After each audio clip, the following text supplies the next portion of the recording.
Eastmarch Lore, Part 2.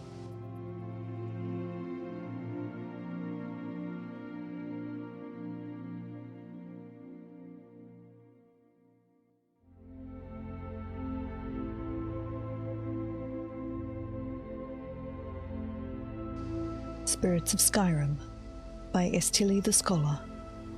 A wide variety of spirits roam the lonely paths of Skyrim. Some are fierce and terrible, hateful and jealous of mortal creatures. Others are simply mischievous, full of playful wickedness that can turn dangerous if the target isn't completely aware of what's happening. A few can be benevolent, but even these can turn hostile if the proper decorum and respect aren't adhered to. These spirits range from free-roaming Daedra to the mortal dead to nature personified, though such distinctions may not matter if you become embroiled in a haunted encounter. What do you care if the spirit harassing you is a marauding Daedra or the lingering shade of a village peasant?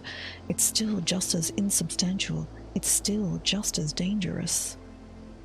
The haunted wood, far to the south of Windhelm, has long been a place of mystery and danger. A multitude of stories describe how sparkling lights or compelling whispers lure travelers deep into the forest, of even local farmers and loggers who should know better falling victim to strange sounds and even stranger sights that can occur when the sun rises high in the sky or when the darkness covers the land. One such spirit is a guardian spirit tied to a specific natural landmark such as a lake, a hill, or a copse of wood. The guardian spirit haunts the area it is connected to and cannot abandon or wander far from the location.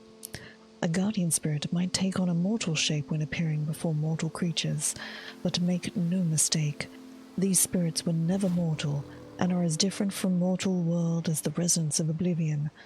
They might imitate mortal behavior, but they neither understand it nor have any of the most tenuous connection to it. A guardian spirit might get bored with its routine. It might become curious about new creatures wandering into its environment. It might even become angry at presumed slight by a mortal visiting its realm. Any or all of these situations might draw the attention of a guardian spirit upon you, or it might be something else entirely that draws them to you. Who can tell what motivates these strange entities?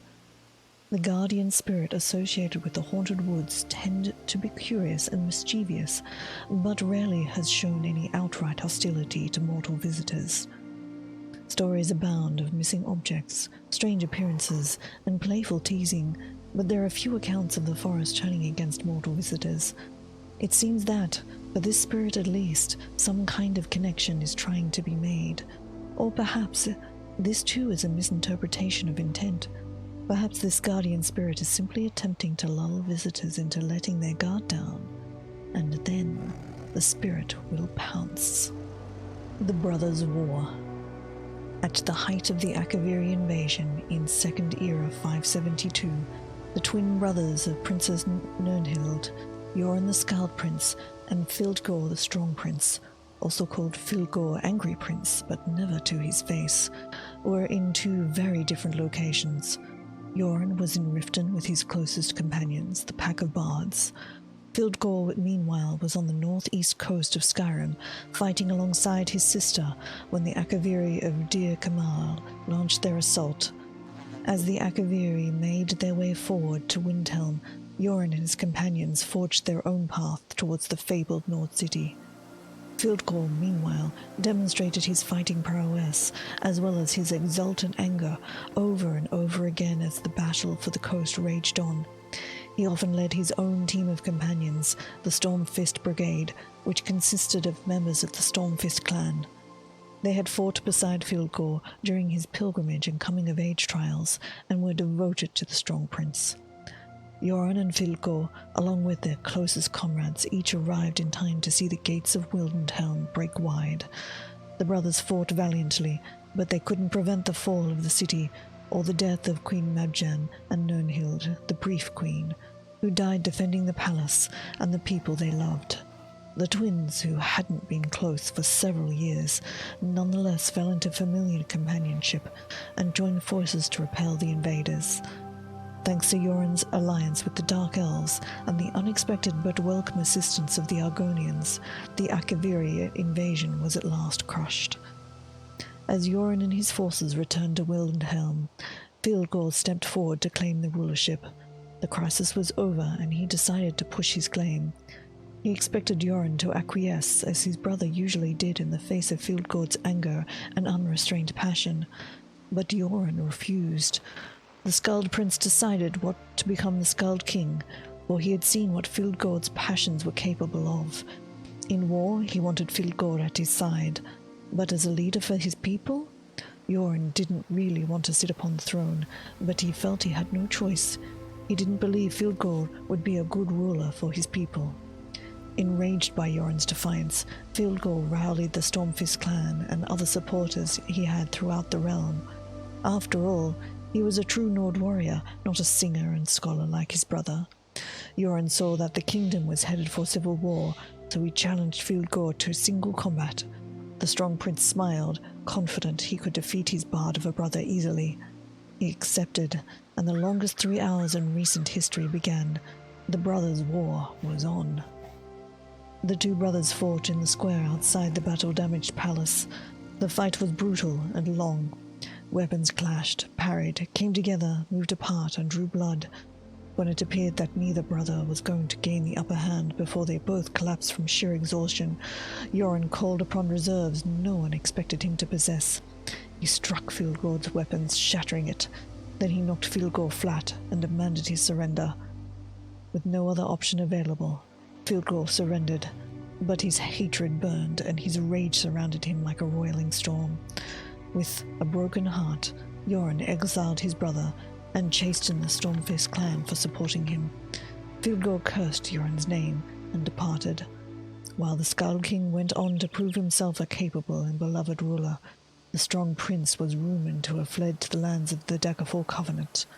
Perhaps one day, the brothers' war will resume. The Crown of Freydis by Talion Mythmaker.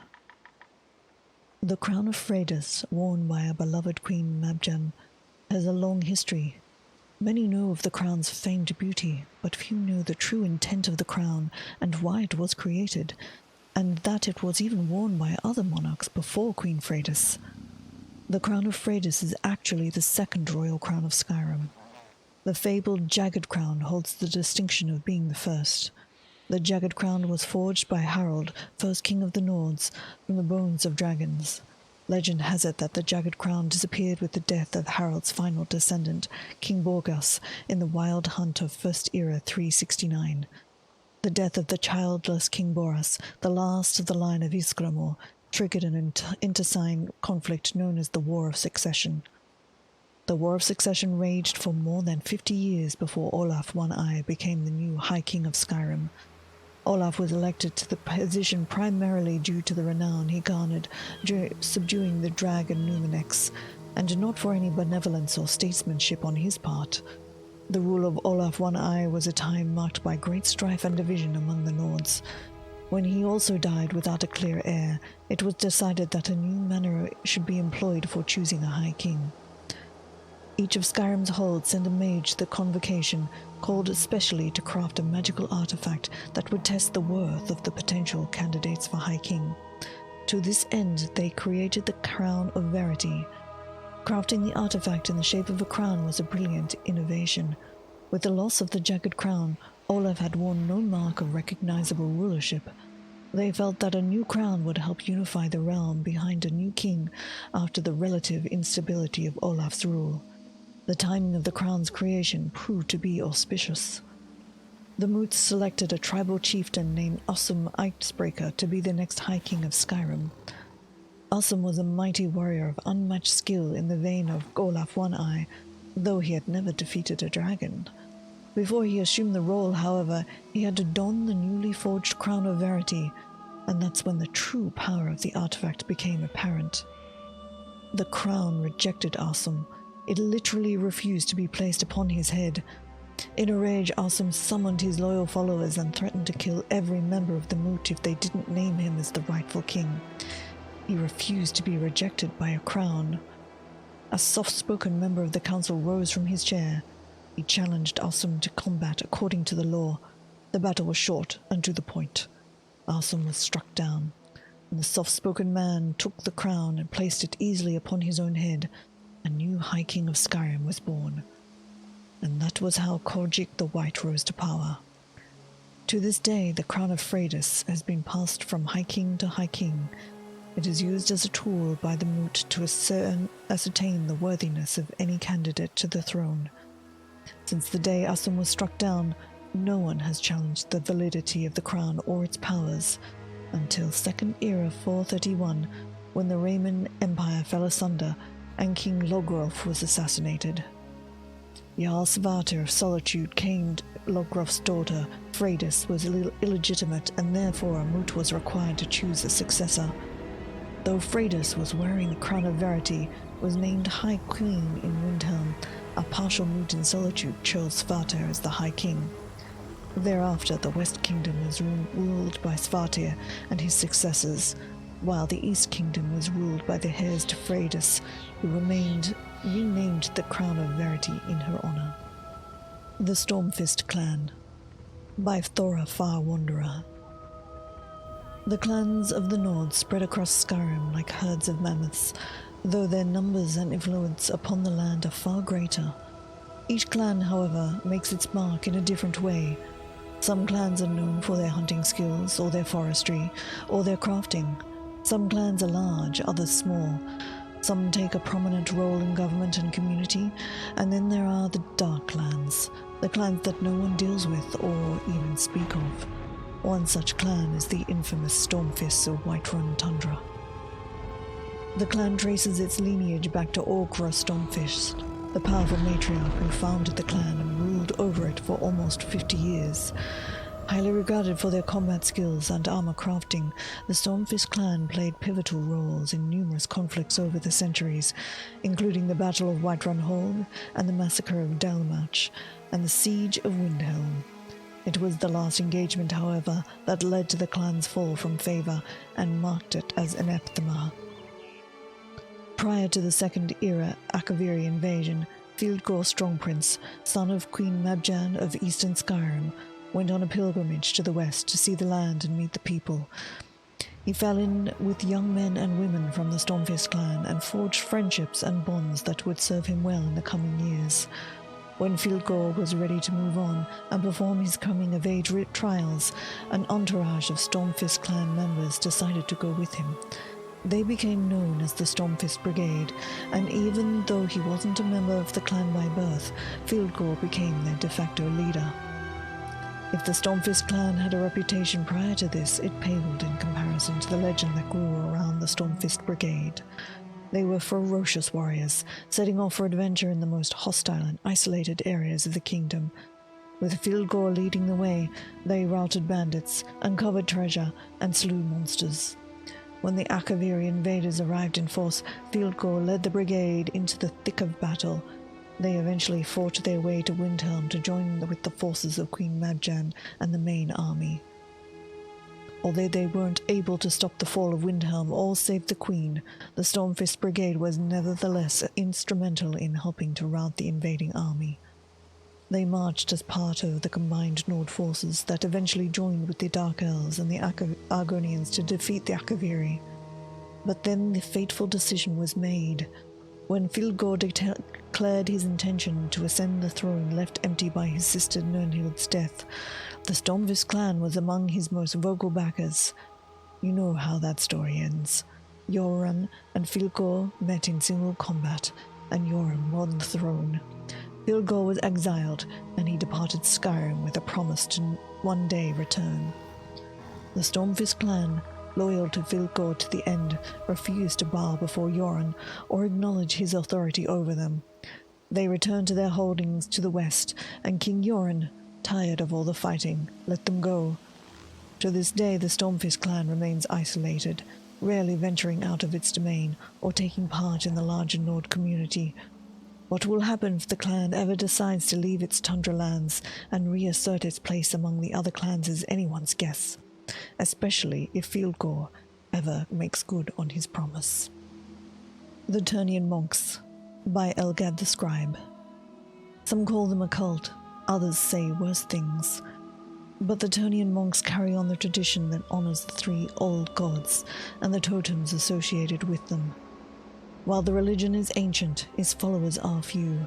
In many respects, the Turnian movement is slowly dying, as very little proselytizing takes place by the current contingent of monks. Fewer and fewer converts take up the worship of the three old gods, and soon the religion may become nothing but a vague memory. Known for their healing magic, the Turnian monks can call forth aspects of the three old gods. With the help of these aspects, the monks can perform tasks beyond the scope of mere mortal limitations. The aspects take the forms of three old gods, the fox, the bear, and the wolf. The fox is crafty and quick, and its aspect enhances the speed and agility of the monks who call upon him. The bear is strong and mighty, a protector. The aspect of the bear enhances the strength and shields those who call upon him from harm. The wolf is sly and observant, ferocious and deadly. She watches and waits, looking for the best opportunity to make her move. The aspect of the wolf enhances vision and perception, allowing those who call upon her to see more clearly, to notice the hidden and the obscure. The Turnian monks prefer nigh inaccessible spots as places to meditate and worship. Often the only way to get to these holy retreats is to use the magic of the monks. A guardian is always appointed to open the way to the retreat, but will only do so for other monks, or if the need is great and the requester is worthy. I have spent time with these monks, learned something of their ways, and seen their healing magic in action. I believe that they are good people, following a worthy tradition, but I fear that when this generation comes to an end, the Turnian monks and the three old gods they worship will fade away, and that will be a sad day indeed. I hope you've been enjoying these lore readings, and if you have, please do consider subscribing to the channel. Thanks for watching.